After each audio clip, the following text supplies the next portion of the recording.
substance abuse. As you are aware of the term drug or substance abuse, reach out to police if you see something which is not proper and inappropriate. And I would like to again welcome all the dignitaries on this. Thank you very much. నా పేరు Naveen Kumar, Balanagar circle inspector. ఏది offence అవుతుంది, ఏ offence చేసి ఎంత punishment ఉంటుంది అనేది బ్రీఫ్గా ఒక 5 minutes ఎక్స్ప్లెయిన్ చేస్తాను. ఒకవేళ ఇట్లా మీకు తెలిసినా కూడా ఎవరికైనా ఎక్కడ డ్రగ్ ఉందని చెప్పేసి కానీ లేకపోతే నాకు కన్జంప్షన్ చేస్తుందని చెప్పి తెలిసినా కానీ ఈ నెంబర్ ఉంది, ఒకటి నోట్ చేసుకోండి. Number 8712671111.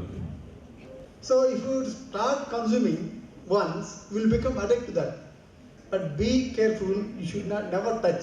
Even the professors, teachers, everyone, please guide them not to taste the drugs and don't become addicted. From our set of officers here, I assure you, the SHO Balnagar, the ACP and ourselves, we are committed to it, and our Honorable Chief Minister also has taken it as the topmost priority of the state. So in this aspect, I request each and every one of you, please cooperate with us and play your role effectively in passing on information. The impact of drugs on a person, it won't allow you even to do your regular works, to attend your regular duties. ఒక మనిషి బతికేదే కడుపు నిండా తినటానికి, కంటి నిండా నిద్రపోవడానికి. అలాంటిదే నీకు లేకుండా చేస్తున్న ఈ డ్రగ్ నీకు అవసరమా? That's my question here. Workless, productiveless, then what's the fate of the country? Person is losing, society is losing, country is losing. Then what we have to do?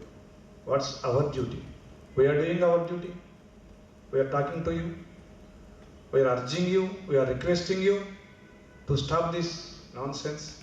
Cyberabad CP గారి ఆదేశాల మేరకు బాలనగర్ జోన్లో డ్రగ్ అవేర్నెస్కి సంబంధించి వివిధ కళాశాలలు, కమ్యూనిటీస్లో కమిటీలు ఏర్పరిచి ఈ డ్రగ్ ఎవరైనా వాడినా కానీ వాళ్ళ సమాచారం మాకు ఇమీడియట్గా ఇవ్వమని, దానికి సంబంధించిన ఎవరైనా అమ్మినా కానీ ఆ సమాచారం ఇవ్వమని అందరినీ కూడా చైతన్యం చేయడం జరుగుతూ ఉంది. అన్ని పోలీస్ స్టేషన్ లిమిట్స్లో ఈ కమిటీలు ఏర్పాటు చేశాము. దీనికి సంబంధించి ఈరోజు ఇక్కడ నైబర్లో కూడా ప్రోగ్రాం చేయడం జరిగింది. విద్యార్థులందరికీ డ్రగ్కి సంబంధించిన విషయాలు వివరించడం జరిగింది.